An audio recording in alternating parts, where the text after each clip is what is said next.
taking this further, now what I'm going to do is take a little bit of astrology part, and that is because as I said, there are different ways to define this interconnectedness. Astrology is one very powerful way that has been developed within India, which shows this interconnectedness and how these different celestial bodies influence our lives. So next 10-15 minutes, please bear with me. It's going to be a little technical, but I'll try to make it as simple as possible. And the whole idea of going through this is to understand that how these connections that we have with the universe influence us. Okay? So again, I'm taking the image of the solar system here. Now let's say you see a plane in which all these planets are going around the sun, right? You can see this whole debate of sun being center, earth being center is useless, because in the universe we don't know which is the fixed point. There is no fixed point in the universe. If you're sitting on the earth, earth is static. If you are sitting on the sun, sun is static. There is this whole heliocentric view, people say that it came from the west, we thought that earth is in center. Of course, I am sitting here. For me, this is the static point. And if sun is moving, I will say sun is moving.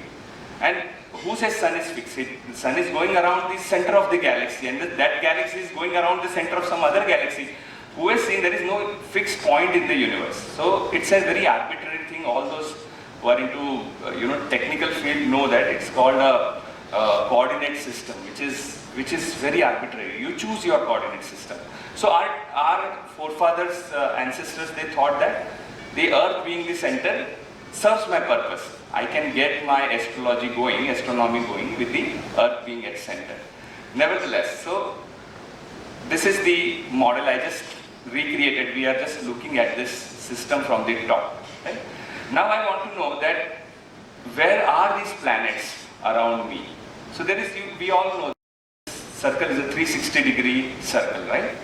So 360-degree, what they did was they divided it in 12 different parts. And these 12 different parts are called constellation in English, Rashi in our language, Marathi, Hindi.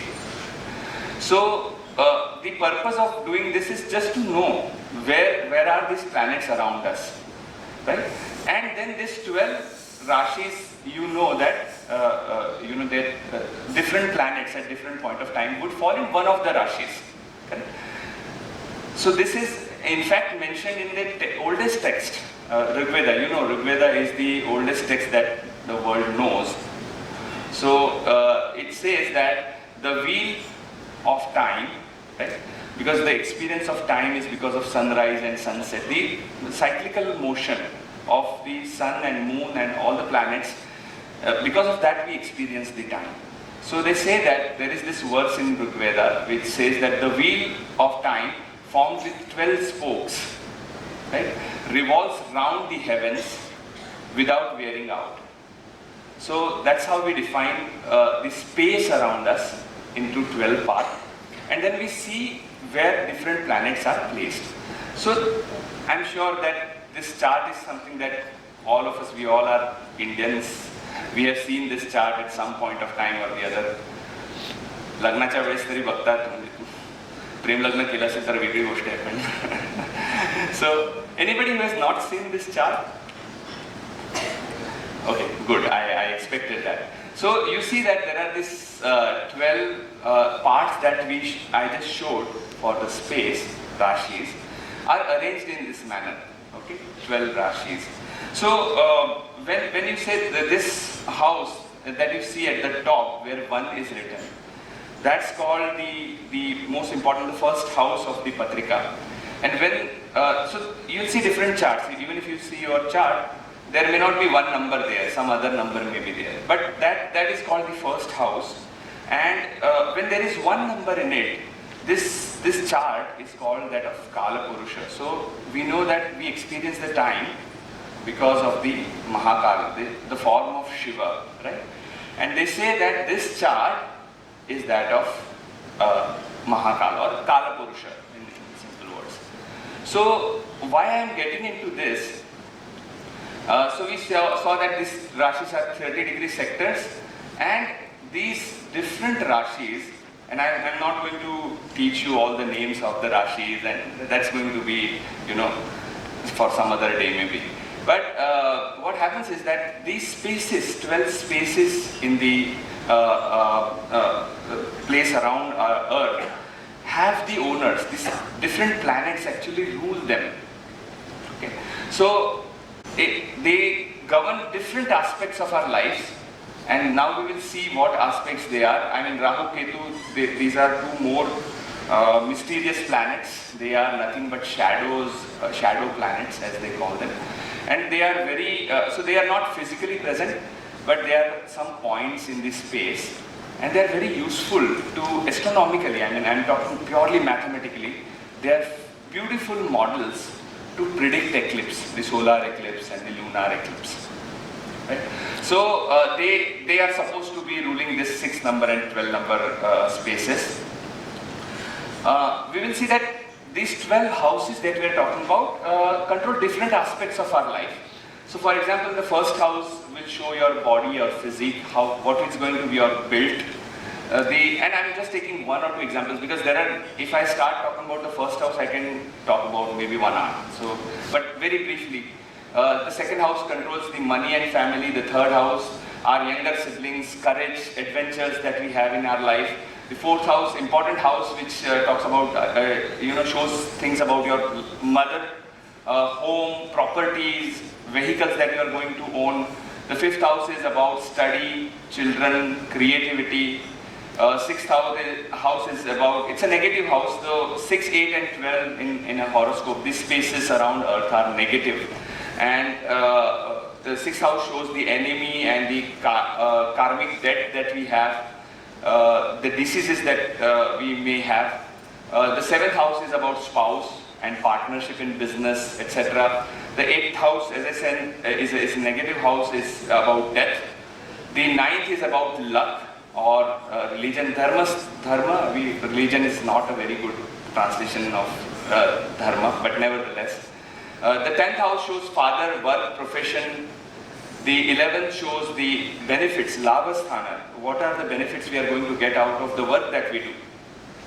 And the 12th house shows the expenses, foreign travels, connections, etc. and moksha. So how are you are stuck in this cycle of birth and death. How are you going to go out of it? Now, they also show different body parts. So I talked about the Kala Purusha, right? So it is, there are some beautiful depictions where it shows that from the first house to 12th house, a human being is sleeping. The Kala Purusha is sleeping, right? And these different parts, different houses are parts of his body.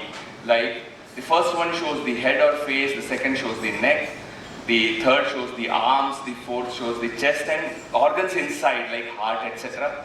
The fifth, stomach, the sixth is lower part of the stomach, seventh is genitals, eighth is anus, ninth is thighs, knees, calves and feet. Again, I'm saying that this is not an exhaustive list. I mean, medical astrology in itself is a big field, and all these houses have many other significations. But just because I want to introduce this idea that how the space around you, I mean, just imagine there is you're looking at the sky and you don't realize maybe where you're looking is actually connected to your heart, right? So that is the kind of connection that they try to define. Now, these are one kind of connections that we are talking about, instantaneous, right now, how I am connected with things around me. But you know what?